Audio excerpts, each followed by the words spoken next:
ನಾವು ಹೇಳ್ಬೇಕಂದ್ರೆ ಮಿನಿಮಮ್ ಒಂದು ವರ್ಷಕ್ಕೆ ಒಂದು ಮಾವಿನಿಂದ ಒಂದು 5 ಲಕ್ಷ ರೂಪಾಯಿ ಲಾಭ ಗಳಿಸ್ತಾ ಇದ್ದೀನಿ.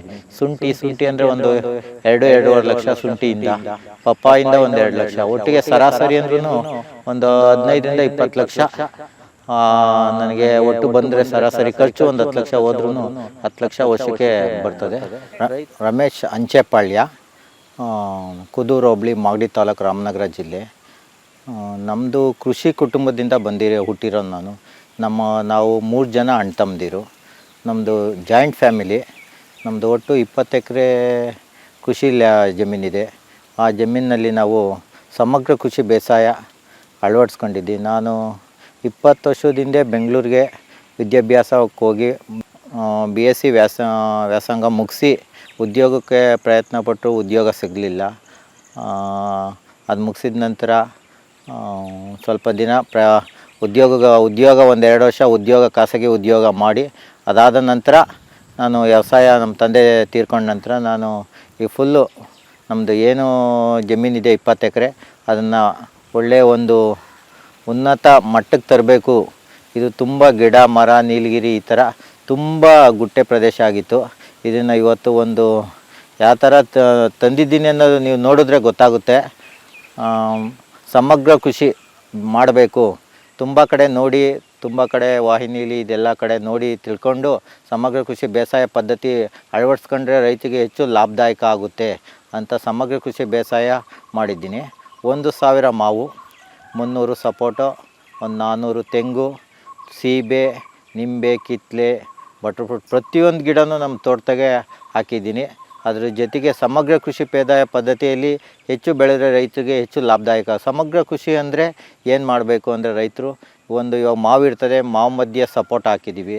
ಸಪೋಟ ಮಧ್ಯೆ ನಾವು ಅಂತರ್ಬೆಳೆಯಾಗಿ ಟೊಮೊಟೊ, ಪಪ್ಪಾಯಿ, ಶುಂಠಿ ಪ್ರತಿಯೊಂದು ಬೆಳೆ ಬೆಳೆದ್ರೆ ಯಾವುದೇ ಒಂದು ಬೆಳೆ ಕೈ ಕೊಟ್ಟರು ಇನ್ನೊಂದು ಬೆಳೆಯಿಂದ ರೈತರಿಗೆ ಹೆಚ್ಚು ಲಾಭದಾಯಕ ಆಗುತ್ತೆ. ಹಾಗೂ ನಾವು ಏನು ಮಾಡಬೇಕು, ಭೂಮಿನ ಹೇಗೆ ಫಲವತ್ತತೆ ಮಾಡಬೇಕು, ಹಾಗೂ ನೀರು ನಿರ್ವಹಣೆ ಹೇಗೆ ಮಾಡಬೇಕು ರೈತರು ಅನ್ನೋದು ಫಸ್ಟು ವ್ಯವಸಾಯ ಮಾಡೋಕ್ಕಿಂತ ಮುಂಚೆ ತಿಳ್ಕೊಳ್ಬೇಕು. ಮುಂಗಾರಿನಲ್ಲಿ ಭೂಮಿನ ಮಾಗಿ ಉಳುಮೆ ಮಾಡಿ ಭೂಮಿಗೆ ಆದಷ್ಟು ಬದು ನಿರ್ಮಾಣ ಮಾಡಿ ನೀರನ್ನ ಹೆಚ್ಚು ಭೂಮಿಗೆ ಇಂಗಿಸ್ಬೇಕು. ಅದ್ರ ಜೊತೆಗೆ ಭೂಮಿನ ಫಲವತ್ತತೆ ಜಾಸ್ತಿ ಮಾಡಬೇಕಂದ್ರೆ ಸಾವಯವ ಪದ್ಧತಿಯಲ್ಲಿ ಕೊಟ್ಟಿಗೆ ಗೊಬ್ಬರ, ಕುರಿ ಗೊಬ್ಬರ, ಕೋಳಿ ಗೊಬ್ಬರ ಈ ಗೊಬ್ಬರನ ಹೆಚ್ಚು ಹಾಕಿದ್ರೆ ಭೂಮಿ ಫಲವತ್ತತೆ ಹೆಚ್ಚುತ್ತದೆ. ಅದ್ರ ಜೊತೆಗೆ ನಾವು ಅಪ್ಸೆಂಡು ಈ ಥರ ಎಲ್ಲ ಬೆಳೆಸಿ ರೋಟ್ರಿಲಿ ಭೂಮಿಗೆ ಸೇರಿಸಿದ್ರೆ ಭೂಮಿ ನೀರನ್ನ ಹಿಡಿದಿಟ್ಕೊಂಡು ನಮಗೆ ಬೋರ್ವೆಲ್ ರೀಚಾರ್ಜ್ ಆಗುತ್ತೆ. ಇವತ್ತು ನಮ್ಮ 20 ಎಕರೆ ಜಮೀನಿಗೆ ನಾವು 2 ಬೋರ್ವೆಲ್ಲಿಂದ ಇವತ್ತು ವ್ಯವಸಾಯ ಮಾಡ್ತಾಯಿದ್ದೀನಿ. ಅದ್ರ ಜೊತೆಗೆ 2 ಚೆಕ್ ಡ್ಯಾಮ್ ಇದೆ, 1 ಬಾವಿ ಇದೆ, 1 ಓವರ್ ಟ್ಯಾಂಕ್ ಮಾಡಿದ್ದೀವಿ.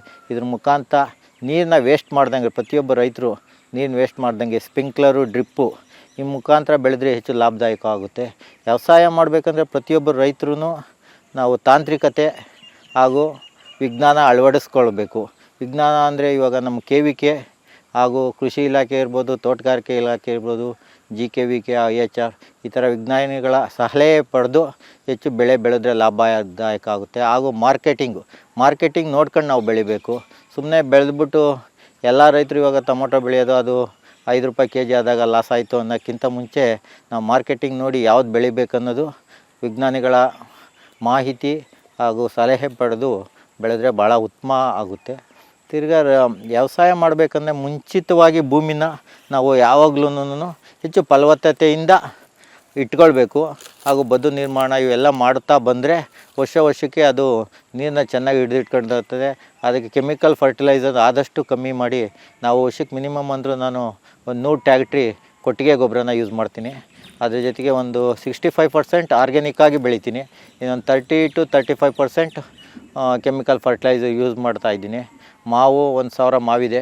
ಮಾವಲ್ಲಿ ಎಲ್ಲ ಜಾತಿ ಮಾವು, ಆಲ್ಫೆನ್ಸಾ ಇರ್ಬೋದು, ತೋತಾಪುರಿ ಇರ್ಬೋದು, ಹೆಚ್ಚು ಆಲ್ಫೆನ್ಸಾ ಬಾದಾಮಿನ ಬೆಳೀತಾಯಿದ್ದೀನಿ.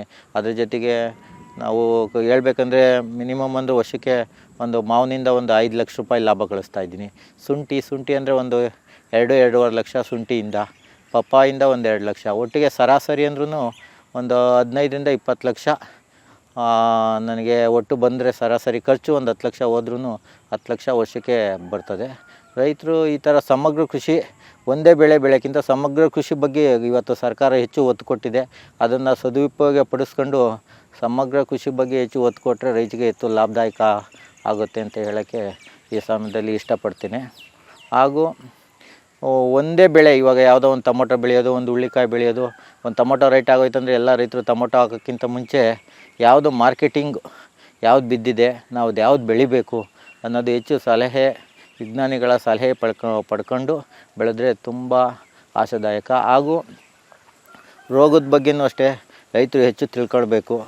ಏನೇನು ರೋಗ ಬರ್ತದೆ, ಸುಮ್ಮನೆ ಔಷಧಿ ಹೊಡಿಯೋಕ್ಕಿಂತ ಮುಂಚೆ ನಾವು ಗಿಡಕ್ಕೆ ಏನು ಔಷಧಿ ಹೊಡಿಬೇಕು ಅನ್ನೋದು ವಿಜ್ಞಾನಿಗೆ, ನೀವು ಗಿಡ ಕಿತ್ಕೊಂಡೋಗಿ ವಿಜ್ಞಾನಿಗೆ ತೋರಿಸ್ರೆ ಅವ್ರು ಹೇಳ್ತಾರೆ, ನಿಮಗೆ ಬರ್ಕೊಡ್ತಾರೆ. ಅದ್ರ ಬದಲು ನೀವು ಸುಮ್ಮನೆ ಅಂಗಡಿಗೆ ಹೋಗಿ ಯಾವುದೋ ಔಷಧಿ ತಂದು ಹೊಡಿದ್ರೆ ತುಂಬ ಲಾಸ್ ಆಗುತ್ತೆ. ತಾಂತ್ರಿಕತೆ ಬಗ್ಗೆ ಹೇಳ್ಬೇಕಂದ್ರೆ ನೀವು ಆದಷ್ಟು ಲೇಬರ್ನ ಕಮ್ಮಿ ಮಾಡಿ, ನಿಮ್ಮ ಮಿಷಿನರೀಸ್ ಟ್ಯಾಕ್ಟರ್ ಇರ್ಬೋದು, ರೋಟ್ರಿ ಇರ್ಬೋದು, ಪವರ್ ಸ್ಪೇಯರ್ ಇರ್ಬೋದು, ಇದನ್ನೆಲ್ಲ ಯೂಸ್ ಮಾಡಿದ್ರೆ ಲೇಬರಿಂದನೂ ಸ್ವಲ್ಪ ಹಣ ಉಳಿಸ್ಬೋದು. ಆಮೇಲೆ ನೀವು ಲಾಸ್ಟಿಗೆ ನಿಮಗೆ ಹೇಳಬೇಕು, ಹೆಚ್ಚು ನೀವು ನಿಮ್ಮ ಮಕ್ಕಳನ್ನ ಆದಷ್ಟು ಈ ವ್ಯವಸಾಯಕ್ಕೆ ಹೆಚ್ಚು ತೊಡಗಿಸ್ಕೊಂಡ್ರೆ ಮುಂದಿನ ಪೀಳಿಗೆ ವ್ಯವಸಾಯ ಅನ್ನೋದು ಉಳಿತದೆ. ನೀವು ಒಬ್ಬರೇ ಮಾಡೋಕ್ಕಿಂತ ನಿಮ್ಮ ಫ್ಯಾಮಿಲಿ ಏನಿದೆ ಅದನ್ನೆಲ್ಲ ಎಲ್ಲರೂ ಸೇರಿಕೊಂಡು ಒಟ್ಟಿಗೆ ನೀವು ವ್ಯವಸಾಯ ಮಾಡಿದ್ರೆ ಲೇಬರ್ ಒಳಗೂ ಸ್ವಲ್ಪ ಉಳಿಸಿ ಹೆಚ್ಚು ಲಾಭ ಗಳಿಸ್ಬೋದು ಅಂತ ಈ ಸಂದರ್ಭದಲ್ಲಿ ಹೇಳೋಕ್ಕೆ ಇಷ್ಟಪಡ್ತೀನಿ. ಇವಾಗ ನಾವು ಪಪ್ಪಾಯಿ ನಾನು ಇವಾಗ 1 ಎಕರೆ ಪಪ್ಪಾಯಿ ಬೆಳೆದಿದ್ದೀನಿ. 1 ಎಕರೆಗೆ ಮಿನಿಮಮ್ ಅಂದ್ರೂ ಗೌರ್ಮೆಂಟ್ ಇದ್ರ ಪ್ರಕಾರ 1000 ಗಿಡ 1200 ಅಂತಾರೆ. ನಾವು ಆ ಥರ ಇಲ್ಲ, ಒಂದು 7 ಅಡಿ ಗಿಡದಿಂದ ಗಿಡಕ್ಕೆ 6 ಅಡಿ ಸಾಲಿಂದ ಅಂತರವಾಗಿ, ಸಾಲಿಂದ ಸಾಲಿಗೆ 7 ಅಡಿ ಅಂತರವಾಗಿ ಪಪ್ಪಾಯಿ ಒಂದು 700ರಿಂದ 800 ಗಿಡ ಹಾಕಿದ್ದೀನಿ, ರೆಡ್ ಲೇಡಿ. ಅದ್ರ ಮಧ್ಯೆ ನಾನು ಇವಾಗ ಪಪ್ಪಾಯಿಗೆ ರೋಗ ಬರ್ತದೆ ಅಂದ್ಬಿಟ್ಟು ಚೆಂಡು ಹೂವು, ಮಾರಿಗೋಲ್ಡು ಚೆಂಡು ಹೂವು ಹಾಕಿದ್ದೀನಿ. ಚೆಂಡು ಹೂವು ಇವತ್ತು ಒಳ್ಳೆ ರೇಟ್ ಇದೆ. ಅದರಿಂದ ನಮಗೆ ಇವಾಗ ಗಿಡ ಏನು ಹಾಕಿದ್ದೀವೋ ದುಡ್ಡನ್ನ ಎಲ್ಲ ಚೆಂಡು ಹೂದಿಂದನೇ ಸ್ವಲ್ಪ ಲಾಭ ಬರ್ತಾಯಿದೆ. ಚೆಂಡು ಹೂವು ಹಾಕಿರೋದ್ರಿಂದ ನಮಗೆ ಮೈಟ್ಸು ಇವೆಲ್ಲ ರೋಗಗಳೆಲ್ಲ ಸ್ವಲ್ಪ ಅವಾಯ್ಡ್ ಆಗುತ್ತೆ. ಇವತ್ತು ತನಕ ಪಪ್ಪಾಯಿಗೆ ಯಾವುದೇ ನಾವು ಔಷಧಿ ಸಿಂಪಡಣೆ ಮಾಡಿಲ್ಲ, ಒಂದು ಸರಿ ಮಾತ್ರ ಮಾಡಿದ್ದೀನಿ. ಬೇವಿನ ಕಷಾಯ ಈ ಥರ ಸ್ಪ್ರೇ ಮಾಡಿದ್ದೀನಿ. ಆಮೇಲೆ ಚೆಂಡು ಹೂವು ಹಾಕಿದ್ದೀನಿ, ಪಪ್ಪಾಯಿ ಮಧ್ಯೆ ಚೆಂಡು ಹೂವು ಹಾಕಿದ್ದೀನಿ. ಚೆಂಡು ಹೂವು ಕ್ಲೋಸ್ ಆಗೋಷ್ಟೊತ್ತಿಗೆ ನಮಗೆ ಪಪ್ಪಾಯಿ ಸ್ಟಾರ್ಟ್ ಆಗುತ್ತೆ. ನೆಕ್ಸ್ಟು ಇವಾಗ ಟೊಮೊಟೊ ಒಂದು 3-4 ಬ್ಯಾಚ್ ಟೊಮೊಟೊ ಹಾಕಿದ್ದೀನಿ. ಇವಾಗ ಟೊಮೊಟೊ ಸ್ವಲ್ಪ ಸ್ಟಾರ್ಟಿಂಗು ಸ್ವಲ್ಪ ಬಿದ್ದಿದೆ. ಆಮೇಲೆ ಬಟಾಣಿ ಹಾಕಿದ್ದೀನಿ, ಶುಂಠಿ ಹಾಕಿದ್ದೀವಿ. ಸ್ವಲ್ಪ ಕಲ್ಲಂಗಡಿ ಮೊದಲು ಕರ್ಬೂಜ ಬೆಳೆದಿದೆ, ಒಂದು 10ರಿಂದ 15 ಟನ್ನು ಇವಾಗ ಕಲ್ಲಂಗಡಿ ಹಾಕಿದ್ದೀನಿ. ಒಂದು 4ರಿಂದ 5 ಟನ್ನು ಕಲ್ಲಂಗಡಿ ಬೆಳೆ ಇದೆ. ಮಾವಿದೆ, ಮಾವು ಬಂದಿದೆ ಆಲ್ರೆಡಿ. ಈಗ ಮಾವನ್ನು ನಾವು ನೇರ ಮಾರ್ಕೆಟೇ ಮಾಡ್ತೀನಿ. ನೇರ ಮಾರ್ಕೆಟೇ ಮಾಡೋದ್ರಿಂದ ರೈತರಿಗೆ ಹೆಚ್ಚು ಲಾಭದಾಯಕ ಆಗುತ್ತೆ. ಅಂಗಡಿಗಳಿಗೆ ಈ ಮಧ್ಯವರ್ತಿಗಳ ಅವಳಿ ತಪ್ಪಿಸಿ ನೀವು ನೇರ ಮಾರ್ಕೆಟೇ ಮಾಡಿದರೆ ನಿಮಗೆ ಕಮಿಷನ್ ಡೈರೆಕ್ಟ್ ಸಿಗೋದ್ರಿಂದ ರೈತನು ನೀವು ಒಳ್ಳೆ ಕ್ವಾಲಿಟಿ ಬೆಳಿಬೇಕು. ಒಳ್ಳೆ ಗುಣಮಟ್ಟದ ಹಣ್ಣುಗಳು ಬೆಳೆದ್ರೆ ಯಾರು ಬೇಕಾದರೂ ಬಂದು ನಿಮಗೆ ಪರ್ಚೇಸ್ ಮಾಡ್ತಾರೆ ಡೈರೆಕ್ಟಾಗಿ. ಈ ಕಂಪ್ನಿಗಳು ರಿಲಯನ್ಸು, ಈ ಥರ ಆಪ್ಕಮ್ಸು, ಈ ಥರ ಡೈರೆಕ್ಟ್ ಕಂಪ್ನಿಗಳ್ನ ಹಿಡ್ಕೊಂಡು ನೀವು ನೇರ ಮಾರ್ಕೆಟೇ ಮಾಡಿದ್ರೆ ತುಂಬ ಲಾಭ ಆಗುತ್ತೆ.